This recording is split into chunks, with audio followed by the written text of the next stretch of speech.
Hello and welcome back to my YouTube channel. So my name is Lola, if you've not met me before. Today I'm going to be taking you through a beginner quad session. So just teaching you on how to grow your quads, how to train them effectively for the best results. If you like this type of content, please don't forget to like, comment and subscribe, and my social media channels are here and here.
So we're going to start off on some leg extensions.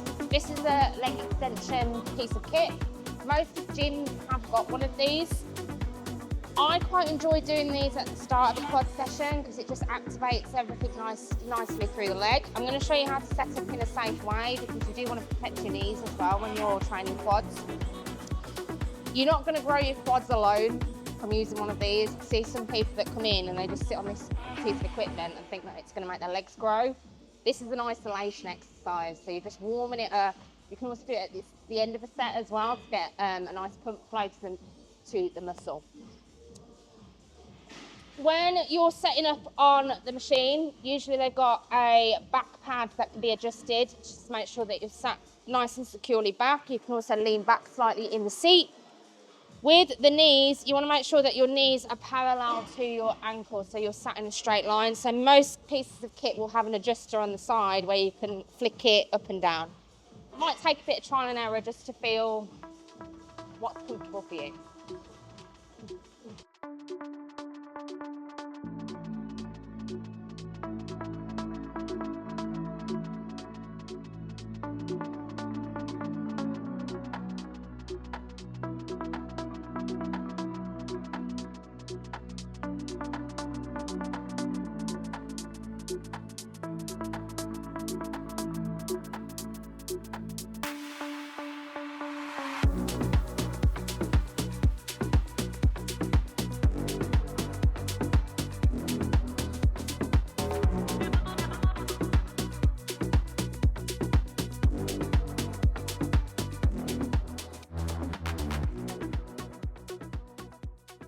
Little note, when you're performing the exercise itself, you want to go full range of motion, so you should be achieving lockout at the top, squeezing all the way through the quads and then coming all the way down.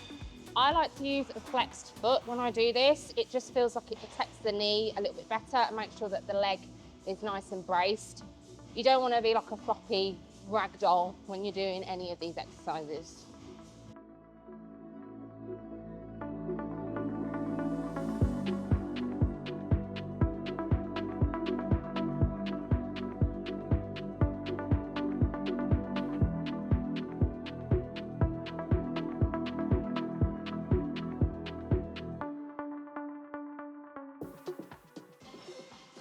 Little note as well, when you're using any piece of kit for that matter, it's not really about the weight that you're pushing. Like, it should feel challenging.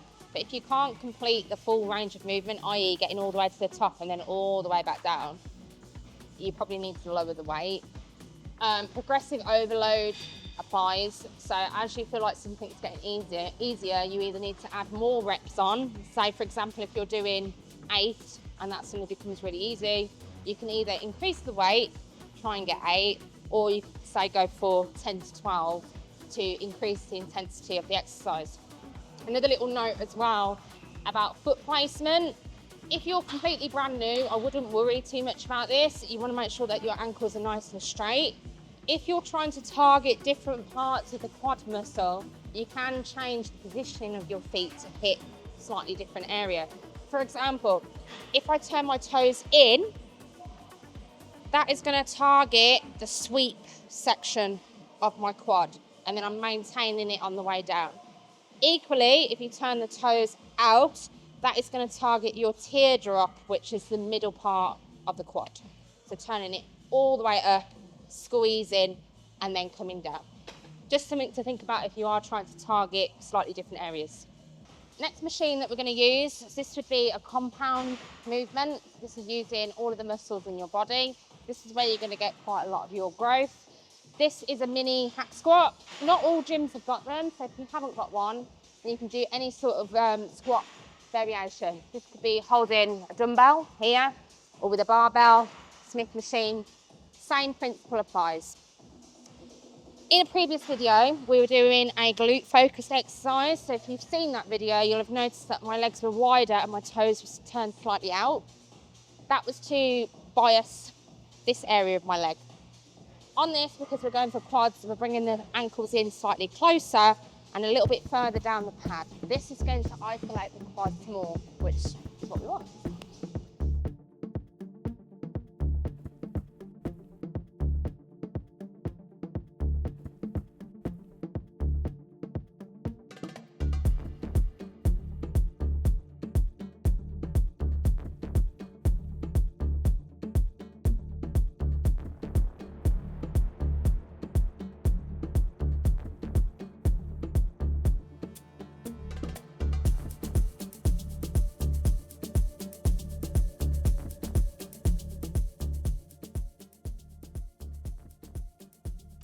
All right, another tip that I want to give you when you're doing any type of exercise, doesn't matter, but this type of quad, is to make sure that you're keeping tension in the muscle group. So what I mean by that is that you're not sitting at the bottom, bouncing and then coming back up, straightening all the way out and then going back down.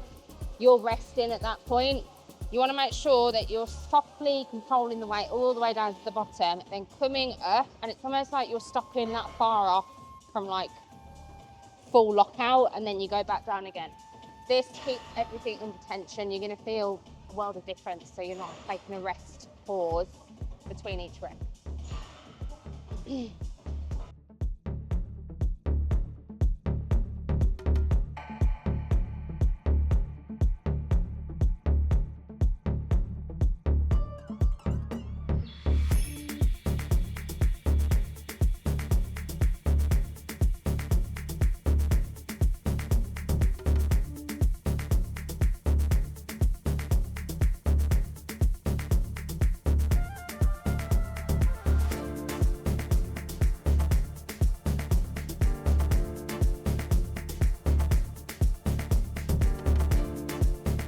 Okay, what I'm going to do now as my last set, it's called a drop set. So what I'm going to do is start at my heaviest weight.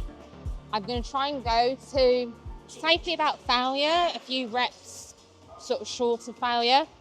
And then I'm going to start taking a plate off each side one at a time. And then I'm going to go again until I die, basically. This is a slightly more advanced lifting technique. I am trying to grow, so hypertrophy the quads in my legs to get them bigger. This is another way of training to failure. However, if you are a complete beginner to the gym, please don't do this straight away. It's better to get your form and make sure that you've mastered the basics really first before you start adding on these extra things. Okay, next exercise, I'm going to do a Smith machine variation of a squat. I'm going to show you two ways of using your legs. no matter how many ways that you do a squat, it's always going to target your quads in some way. But if you're trying to isolate them, you can like mess around with the foot positioning to get a slightly better bias. The first one that I'm going to show you is similar to what we did on the mini hack squat. So if you're looking at me at the mini hack squat and you're thinking, I haven't got one of those in my gym, this is your go-to. It is a lot safer doing it on a Smith machine than it is on a barbell, because if you fail, you can just simply re-hook this onto here. So it's a bit more of a stable pathway. I recommend trying this if you're a beginner.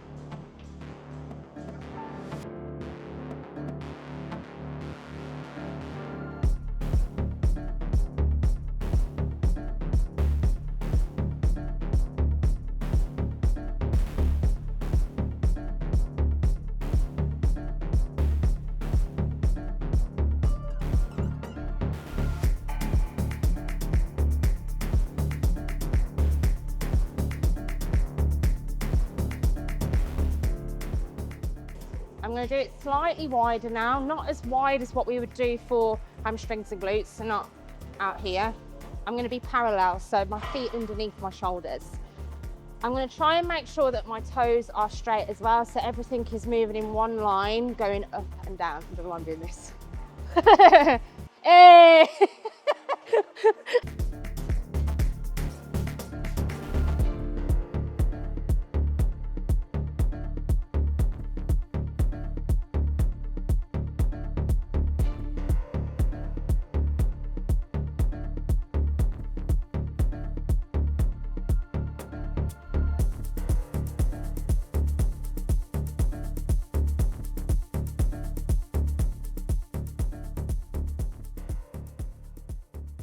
Okay, safety. So these little stoppers here, these are what gonna help you if you feel like you're going to failure. The way that I would set them up is, if you were to say do a squat, so let me get under this bar. For me, my comfortable point is about there. So I would adjust these and bring them up to about there. What that means is, if you go to failure, you haven't got a friend to train with, this is going to cushion the bar. So all you do, you go down, and you're there. And then you have to do a out. Okay, so that will keep you safe. So if you are a little bit nervous and you're new, I recommend just adjusting the stoppers. Exercise that I'm going to finish on for quads is a single leg extension. You can just do this on a normal leg extension if your gym hasn't got one of these pieces of kit. I highly recommend doing unilateral work, so that's working on one leg, just to target any imbalances that you might have. We're all slightly asymmetrical to an extent. It's normal to have one leg that's going to be weaker than the other.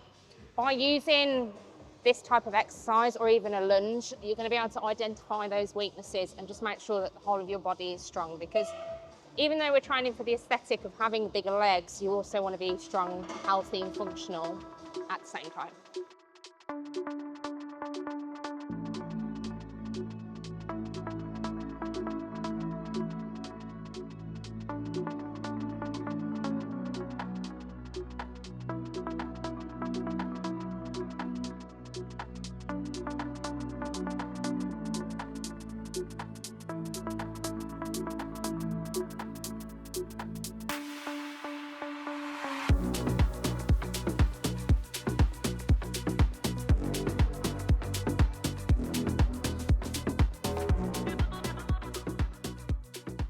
I'm going to take this quick opportunity as well. When it comes to gauging weight, say for example, if, let me just put this down a peg. I'm going to do 8 reps and my reps look like this. This is not doing anything. You might as well not do the exercise. So this is a sign that this is too light, okay? Ideally, as you're getting to like rep 8, you should be getting a struggle. So it'd be slow on the way up, you're struggling to reach lockout, and then all the way down. If that is you, then it means that you either need to do more weights or just pop, not weights, no. If that is you, you either need to increase the weight or increase the reps. You need to do the more weights.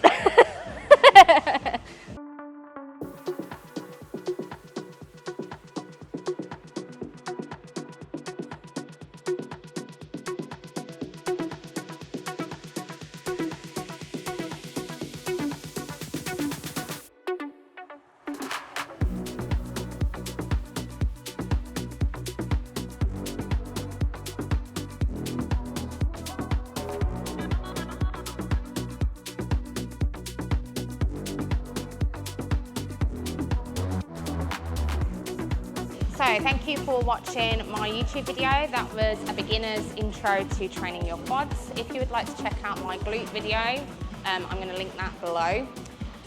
If you like this type of content, please don't forget to like, comment and subscribe, and my socials are here and here. Thanks for watching. Bye.